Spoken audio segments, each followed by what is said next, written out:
તમને ઠીક લાગે છે? 3 ચોર પ્રવેશે છે.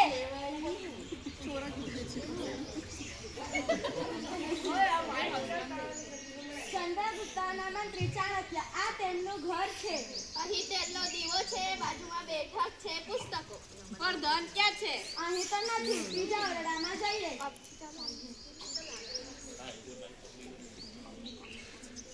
આશ્ચર્ય, ઠંડી ખૂબ જ છે. ઘણા ધાબળાઓ નજીકમાં જ છે. તો પણ આ મહાશય જાતે ધાબળાઓનો ઉપયોગ કરતા નથી. ચાલો આપણે તેનું રહસ્ય જાણીએ. આ આપણું સાહસ છે. ચાણક્ય, ઓ ચાણક્ય, તમે કોણ છો? અમે ચોરો છીએ. અહીં મારા ઘરમાં કેમ આવ્યા છો તમે? અમે અહીં ચોરીના કામ માટે આવ્યા છીએ. મહાશય, આશ્ચર્ય છે, ઠંડી છે, બધા ધાબળાઓ નજીકમાં છે, તો પણ તમે એનો ઉપયોગ કરતા નથી. કેમ?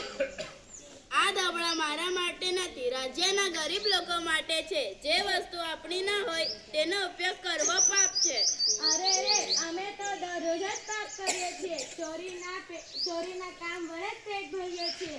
અમે આજથી શરૂ કરીને કોઈ પણ દિવસે ચોરી કરીશું નહીં.